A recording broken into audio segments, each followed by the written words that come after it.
when we see names in the Bible of nations, we need to think about those names in the context of the time that it was written.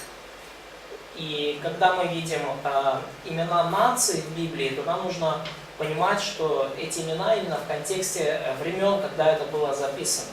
And so, Katya, you're right. Here it's addressing Gog, and it's a person. He's a political leader. И, Катя, ты права. Здесь Иезекииль обращается к человеку, к Гогу, и этот Гог, он политический лидер.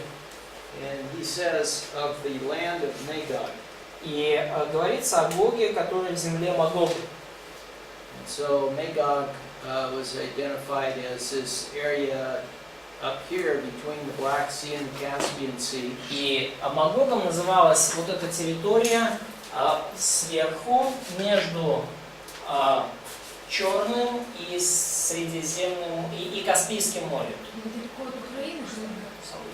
And also it included areas where the Scythians were. So that's. И также включала территорию, где жили скифы. The Scythians moved on horses a lot. They were nomadic. И скифы много перемещались на лошадях. But they spent time in this area up here, including Crimea and Ukraine. Но в основном они все же жили оседлой жизнью на территории вот Крыма и выше. And then it says Rosh, Meshech, and Tubal. И дальше говорится о Роше, Мешехе и Шувале. And Rosh is the area here. Раш, вот эта вот территория здесь. Как называется там? Рош. Рош. Is it fine? Yeah. Рош. And then over here are the other two. So on the territory of modern Turkey. Yeah. Modern Turkey. И на территории современной Турции, условно говоря, остальные два. You know which? Мешех и Шувал. Let's see. I don't know which is which. Okay, Yeah, it's just, so what we're talking about is all of this area. Ну, о чем мы здесь говорим? Мы говорим, по сути, обо всей вот этой вот территории. So, including включая скифов, которые там наверху. Вот вся вот эта территория, о ней идет речь. So, including Ukrainians, Probably. возможно. Это ж террорист. But it doesn't, it's important what it does not include. Но важно понимать, что не включается в это описание. It doesn't include Western Europe. Не включается туда Восточная Европа. And of course a lot of other places, but Western Europe is particularly. Я прошу прощения, Западная Европа туда не включается, и, конечно, много других мест, но конкретно Западная Европа не входит вот в эту территорию. So, it also went down into most of the old Persia. So И, include that. да, и также эта территория включает большую часть Персии, большую часть нынешнего Ирана. It's like here, yeah? Yeah. Это сложно. It's Rosh. It's kind of just this area. Yeah, more with. Yes, Rosh. Да, вот Рош, он здесь. All right. So let's read 3 through 6. Давайте прочитаем с 3 по 6 стих. Ти скажеш, так сказав Господь, ось я проти тебе, Гогу, княже Рошу, Мешеху та Тубалу, і зверну тебе, і вкладу гачки в щелепи твої, і виведу тебе за все військо твоє, коней та верхівців, усі вони досконало озброєні, велике зборище, і щитами та щитками, усі озброєні мечами.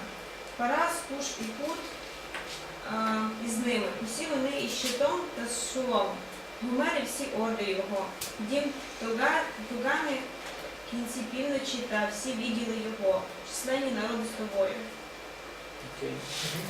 So now there's some more nations included. То есть теперь уже включается больше народов. Oh man, should we change it now? Yeah. Well, let me just tell you where they are. Ну давайте я просто скажу, где они. Libya is over here. Ну, Ливия, And that's, Lebanon. no. So it's Lebanon, Libya. It's Ethiopia, yeah? Yes. Да, то, что вот Эфиопия, это Судан. Egypt included or not? No, not Egypt. Okay. And some So that's- Persia is Yeah, Persia. There's Asia. That is Iran. the rest of Iran. Well, who knows? Okay. So it's hard to say. Так, еще раз. Рош, там, ну, что-то Мефеш, Пувал, Скифы, Ливия и Судан это Эфиопия. И это Персия. Ну, как тут уже делилось, все тут трудно сказать. So today Ethiopia is down here, but they were talking about this area here. Но сегодня Эфиопия, она, ну, ниже немножко, да, страна под названием Эфиопия, но вообще говорится именно об этой территории нынешнего Судана. And so this Gog, he gets a coalition of nations to join him in going into Israel. И вот этот Гог, он собирает такой альянс, коалицию народов и мобилизует их на то, чтобы пойти в Израиль. Then read 7 through 9. И прочитайте дальше с 7 по 9 стих.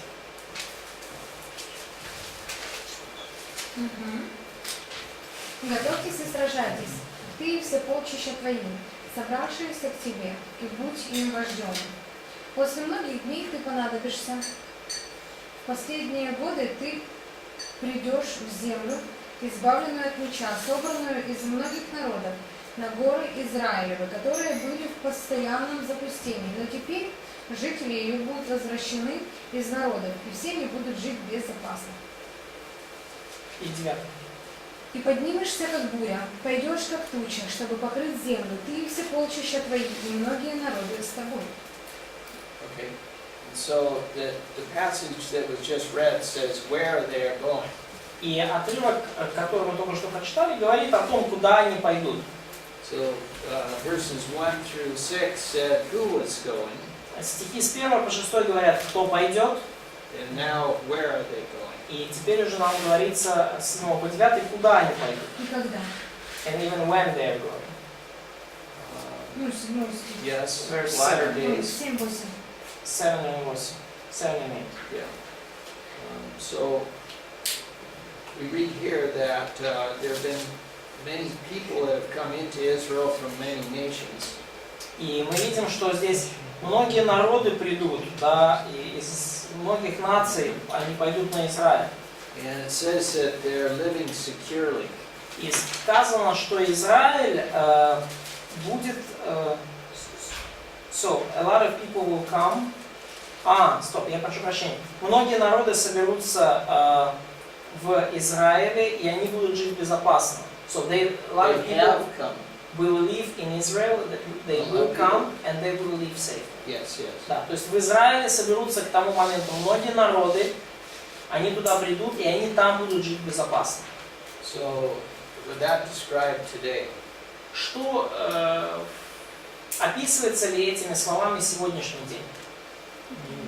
There's a lot of people there, but they're not very safe. Там действительно живет много людей из разных народов, но не так уж и безопасно они там живут. So something has to change from today. То есть что-то должно поменяться в сравнении с нынешним моментом. You can understand today it's possible that these nations could agree to do something. И, конечно, вы понимаете, что и сегодня возможно, что все эти народы договорятся, чтобы что-то делать вместе. But Israel isn't ready for this right now. Но Израиль к этому прямо сейчас не готов. Ну, для такого вот события, как оно здесь описано. So The next passage explains why they're coming, and that's 10 through 13.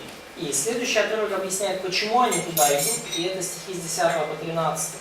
So read that. Прочитайте, пожалуйста. Так говорить Господь Бог. І станеться того дня, увійдуть слова на твоє серце, і ти будеш думати злу думку. Ти скажеш, піду на неукріплений край, знайду спокійних, що безпечно сидять, усі вони сидять в посадах без муру, і нема в них засува на воріт, щоб набрати здобичу і чинити грабунок, щоб повернути свою руку на заселені руїни, і на народ зібраний з народів, що набувають добуток та маєток, що сидять посеред землі. Шева та Дедан і купці та Шішу всіли в чутки його, скажуть тобі, чи ти прийшов набрати здобичі, чи ти зібрав своє зборище, щоб чинити грабунок, щоб винести срібло та золото, щоб набрати добутку та маєтку, щоб набрати великої здобичі? Що? Okay. What is there in Israel that other nations might be interested in today? Что там есть в Израиле, ну, что может заинтересовать другие народы сегодня? You mean today? Yeah. Ну, именно сегодня, в наши дни. Что есть в Израиле, что может быть интересно? Maybe some Muslim temples. Ну, если он имеет в виду богатство, которое тут описано, этого нет настолько, как оно описано. So, if we're talking about the riches and wealth, Israel nowadays doesn't have such wealth. It's a wealthy nation, but not in such scale. Может, там нафта или как-то? Maybe some oil in the ground. Actually, there is oil that's been found in Israel. Ну, кстати, нефть таки была найдена в Израиле. Да, что вы думаете? Я не слышу. В Іране більшості ні. Ага. They, Most of the oil is in Persia, in Iran. yeah, but they haven't been using it yet, but they found it. Ну, Израиль не использовал до сих пор свою нефть, но они ее нашли. The Jews are very wealthy people as a race. Но евреи, в принципе, как нация, очень богатая нация. So there's a lot of money in the banks in Israel. То есть много денег сейчас в банках в Израиле. A lot of diamonds, a lot of gold. Много золота, много бриллиантов. And they have some very smart people that have invented a lot of things. И у них также много умов там, много мозговитых людей, которые многие интересные штуки изобретают. Technologies. Yeah. So we don't know what they're coming for other than wealth. Ну, потому мы не знаем, зачем еще они придут, помимо богатства. Ну, Now what is 13 saying? ну, что говорит стих 13? Шебен Дидано. Ради наживы. So, Yeah. verse 13 said that this is for just for the wealth, to get they come to plunder. Yeah, so the Arab people and the merchants of Tarshish, who would they be? Люди из Аравии, Сава и Дедан, и купцы фарсийские. Кто это? Фарсийские купцы. Remember, Jonah was going to take a ship to Tarshish. Помните, как Иона взял корабль на Фарсис? Я думаю, что Израиль. Что? Испания? Spain? Yes, but it says the merchants of Ну, скажем, купцы Фарсис. Tarshish. And so that would be all the business people that are doing business all over the area. И это купцы фарсийские, это все деловые люди, все бизнесмены, которые занимаются бизнесом на этой территории. So what Ezekiel knew about was he knew about Tarshish, he knew about Tyre. О чем знал Иезекииль, какие территории ему были знакомы? Фарсис, Тир, вот об этих купцах он знал. And he knew that the merchants became very rich trading. И он знал, что купцы становятся весьма богатыми, продавая туда-сюда. So it could be that these merchants of Tarshish today could be all over the world. И вполне возможно, что вот эти фарсийские купцы в наши дни могут быть рассеяны вообще по всему миру. Now, They could have said, we're going to join you, Ну, они могли бы, конечно, сказать, мы присоединимся к тебе, but they didn't say that. но они этого не говорят здесь. Or they could have said, we're going to fight you. Что они... They could say. They could have said, Они могли бы сказать, мы будем сражаться с тобой, we're going to fight you, Gog. We're going to defend Israel. мы с тобой будем сражаться, будем защищать Израиль. Они могли бы это сказать. But they didn't say that. Но и они этого не говорят. They said, what are you doing? Они говорят, что ты делаешь? Like, we object. Как мы против, да? Мы высказываем глубокую озабоченность. Санкции. А? Санкции. Sanctions. Yeah. And God probably said, I don't care. И Бог, наверное, говорит, а мне все равно.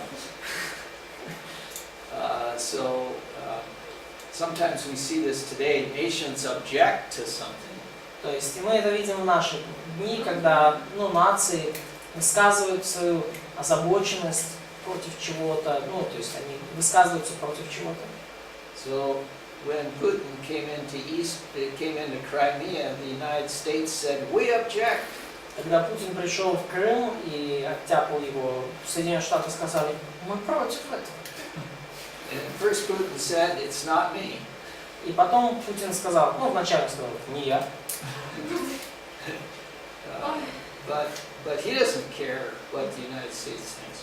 Но ему все равно, что там говорят Соединенные Штаты, точно так же, как и Гогу будет все равно.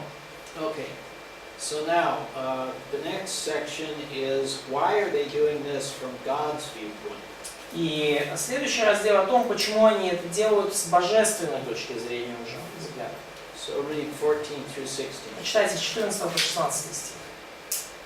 Посему изреки пророчество, Сын Человеческий, и скажи Гогу, так говорит Господь Бог, не так ли, в тот день, когда народ мой Израиль будет жить безопасно, ты узнаешь это, и пойдешь с места твоего от пределов севера, ты и многие народы с тобою, все сидящие на конях, сборище великое и войско многочисленное, и поднимешься на народ мой на Израиля, как туча, чтобы покрыть землю. Это будет в последние дни. И я приведу тебя на землю мою, чтобы народы узнали меня, когда я над тобою, Гог, явлю святость мою пред глазами их. So from God's viewpoint, where are they coming? И с точки зрения Бога, куда они идут? They attack Israel. Where are they coming? No, why? Why? Почему они идут с точки зрения Бога? Бог их привел. God moved them. Huh? God moved them. God moves them, yes. Да. But doesn't it say why in verse 16? Но разве не говорится, почему в 16 стихе? Why God moves them? Почему? По какой причине? Чтобы явить свою святость перед народом. To show His holiness. Show that His sovereignty, show that He is in control. Показать, что свою святость, показать, что Он правит. Show myself holy through you before their eyes. Yeah. Okay. Now 17 through 20. И давайте сейчас стихи с 17 до 20. This is talking about what's going to happen and how is it going to happen. Говорится о том, что произойдет и как оно произойдет. Да, говорит Господь Бог, не ты ли тот самый, о котором я говорил в древние дни через рабов моих пророков Израилевых, которые пророчествовали в те времена, что я приведу тебя на них. И будет тот день, когда Бог придет на землю Израилеву, говорит Господь Бог, гнев мой воспылает в ярости моей, и в ревности моей, и в огне негодования моего, я сказал, истинно в тот день произойдет великое потрясение на земле Израилевой, вострепещет от лица моего рыбы морские, птицы небесные, звери полевые, и все пресмыкающиеся, ползающие по земле, и все люди, которые на лице земли, и обрушатся горы, и падут утесы, и все стены падут на землю. Okay. So we see what's going to happen here when they come into the land. Мы видим, что тут произойдет, когда они войдут в землю. There's going to be a tremendous earthquake, Будет великое землетрясение, and it's going to change the topography of that area. и даже топография этой местности изменится в результате его. And then read 21 through 23. И прочитайте теперь 21 по 23 стих. И по всем городам моим призову меч против него, говорит Господь Бог. Меч каждого человека будет против брата его, и буду судиться с ним моровой язвой и кровопролитием, и кровью на него, и кровью на него, и на полки его, и на многих народах, которые с ним, все потопляющий дождь и каменный град, огонь и сера.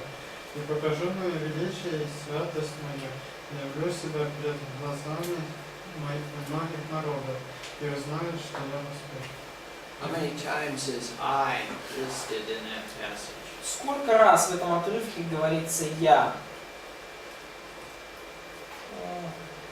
Maybe it's not so clear in Russian text. God says I about himself. Yeah? Без вимичуся на паркувати. A lot. Буду судитися. I will. Yeah, a lot of I will there. Но вот видите, ну, это может не так очевидно в русском тексте, но в английском много, да, в я, I will, okay, да. То есть, ну, у нас Глаголы подразумевают я. Hmm? Глаголы у нас подразумевают, что это я. Yeah, but yeah, our verbs, they assume that there is I am, but it's not so clear. Okay. Anyway, you can tell that God's the one that's doing all this. Ну, и вы можете ясно видеть, что ну, именно Бог все это совершает. And for one thing, it says that every man's sword will be against his brother. И в стихе 21 сказано, что меч каждого человека будет против брата его. So there's tremendous confusion, and they're losing track of who their enemy is. То есть будет очень большое смятение, и люди вообще перестанут понимать, кто их враг. Have you ever had an earthquake here? Были ли у вас здесь когда-нибудь землетрясения на этой территории? Very minor. Very minor. Okay. Where I live, we have earthquakes every few years. Там, где я живу, землетрясение происходит каждые несколько лет. And it never fails to get your attention. It gets everybody's attention. И никогда такого не бывает, чтобы оно прошло незамеченным. Все, когда происходит землетрясение, все это замечают. And I haven't been in a real bad one where buildings have fallen down. Ну, и я никогда не присутствовал при таком настоящем землетрясении, где здания обрушиваются. But if buildings are falling down and mountains are changing their shape, it would be very terrifying, obviously. Но если здания обрушиваются и даже горы изменяют свое положение, то это действительно очень устрашающее событие. And then there's this torrential rain. И далее здесь описан rain, Very heavy rain, torrential rain. I don't know what you have. In verse 22. Ага, и дальше пойдет каменный град, огонь и сера. And then hailstones.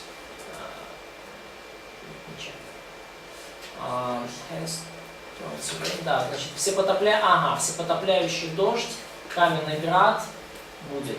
You must have heavy hail here in the summertime. Big hail. У вас здесь вот происходят грады, ну, летом, да? Yeah, we have.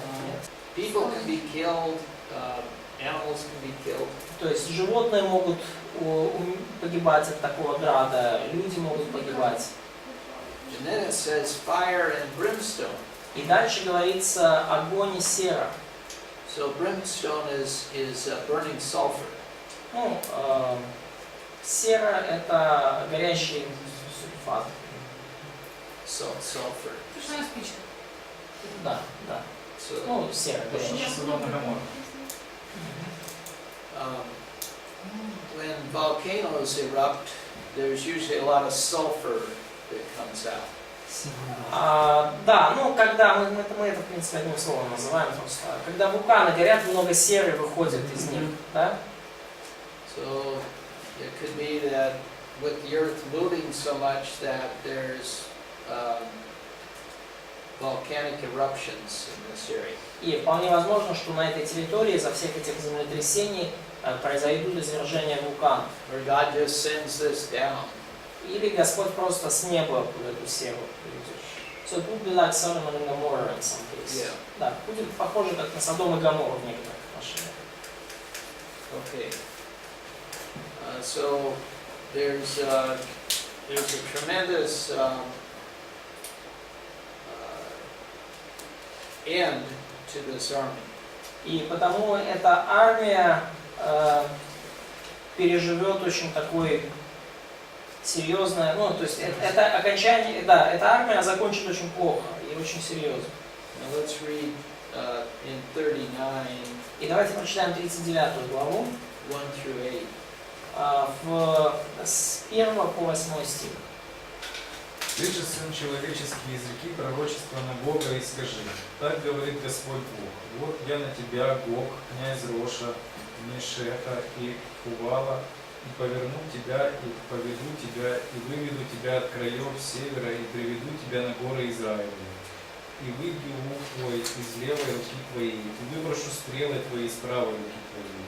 Пойдешь ты и на горах Израилевых, и все полки твои, и народы, которые с тобой.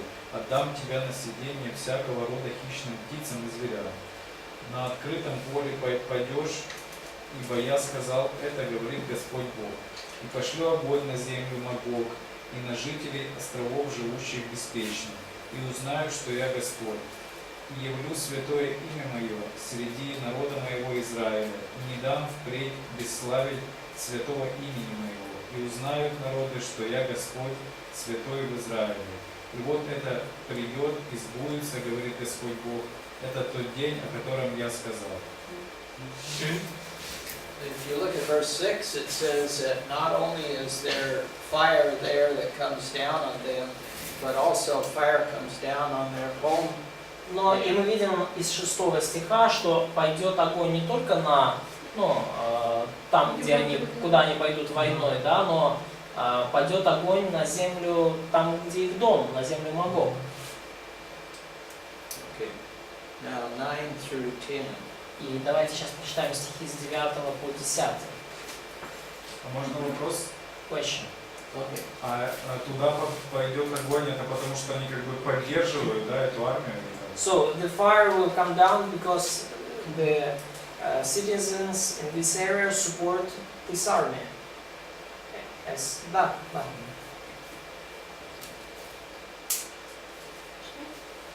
So read further, yeah? 9 and 10. 9-10. І повикуть мешканці Ізраїлевих міст, і накладуть огонь, і палитимуть зброю, та щитки, і щита, лука та стріли, і ручного кия, та ратиша. І будуть ними палити огонь 7 років. І не будуть носити дров з поля, і не будуть рубати з лісу. Озброєні будуть палити огонь. Візьмуть здобич із тих, хто брав здобич із них, і пограбують тих, хто їх грабував, говорить із того. Okay. So it's going to take 7 years to clean this mess up. То есть понадобится 7 лет, чтобы очистить весь этот хлам, хаос. And they're able to use what was left over for fuel. И они смогут использовать жители земли, то, что останется от армии, в качестве топлива для костров. And В качестве дров. 11 through 16. И стихи с 11 по 16 прочитайте, А пожалуйста. можно еще вопрос? One more question. А вот там же приводится, что вот эти вот стрелы, копья, ну то есть это оружие того века, то есть это было у него, получается, не буквальное видение. So, the arrows and all these weapons which is mentioned here, like small and large shields, bows and arrows, war clubs and spears, it's a weapon of their age. It's not weapon of our age. So does he mean, does he talking here literally, or how should we interpret it? Yeah. he's talking literally about weapons. То есть Иезекииль говорит буквально, говоря об оружии. То есть он говорит об оружии. But that's the big question. Is he talking about weapons like, literally like Ezekiel describes? Or is he just describing weapons that Ezekiel can recognize? Ну, вопрос здесь, конечно, серьезный, да, то есть говорит ли Иезекииль буквально вот именно о таком оружии, или он просто говорит об оружии в целом и использует термины, которые ему знакомы. So people have different opinions. Люди по-разному смотрят на этот вопрос. But it's my opinion that if Ezekiel saw a tank, he would have no idea what it was. Но мое личное мнение, если бы Иезекииль в видении увидел танк, он бы вообще ни сном, ни духом не понял, что это такое. So my opinion is there will be modern weapons, but Ezekiel is shown what he can recognize as weapons. Но мое мнение, что там будет использоваться современное оружие, но просто Иезекиилю было показано нечто, что он мог понять как оружие. Базуки, лимонки, они тоже не поняли. But it's strange how you can make a fire from the modern weapon. Well, you can make a fire from all the fuel that all these machines burn. Ну, может быть, оружие современное трудновато сжечь, оно металлическое в основном, но сжечь топливо из всех этих, боевых машин, да, вполне реально. Боеприпасы Смысл? можно поджигать. А? Боеприпасы можно поджигать. Or fire all this,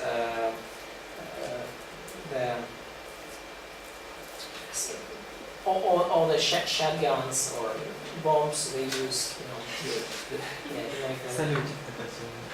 firework. So I don't know what all they can get heat out of, but certainly can from fuel. Ну, я точно не могу сказать, откуда они там топливо возьмут. Ну, точно, что из, с чем они будут топить костры, но точно топливо можно будет для этого использовать. Идея, да, сама просто? But it's just an idea here. So 11 through 16. Стихи с 11 по 16. І станеться того дня, дам я там Богові місце гробу в Ізраїлі, долину перехожих, на схід від моря, і що замикає дорогу перехожих. І поховають там Бога і все його многолюдство, та й назвуть долина многолюдства Бога. І буде ховати із них Ізраїлів дім, щоб очистити землю 7 місяців. І буде ховати весь народ краю, і він стане для них за пам'ятку того дня, коли я прославлю себе, говорить Господь Бог. І віддалять людей, які без перерви ходитимуть по краю і ховатимуть з перехожими позосталих ще на верхній землі, щоб її очистити. По 7 місяцях вони ще будуть вишукувати. І перейдуть ті обхідники по краю, і коли хто побачить людську кістку, то поставить при ній знака, аж доки не поховають її похоронники в долині многолюдства Бога. А ім'я міста – Гамон, і очистять землю. So they're going to be burying bodies for 7 months. Они будут хоронить тела в течение 7 месяцев. Хоронить тела. So it gives us an idea of how many people were that died in this. То есть это нам дает понять вообще, как много людей погибнут там. And then 17 through 20. И дальше прочитаем стихи с 17 по 20. 17, да? Да, с 17 по Ты же 20. сын человеческий, так говорит Господь, скажи всякого рода птицам и всем зверям полевым. Собирайтесь и идите со всех сторон, сходитесь к жертве моей, которую я заколю для вас, великой жертве на горах Израилевых, и будете есть мясо и пить кровь. Мясо мужей сильных будете есть, и будете пить кровь князей земли, баранов, ягнят, козлов и тельцов, всех откормленных на Васане. И будете есть жир до сытости, и пить кровь для опьянения от жертвы моей, которую я заколю для вас.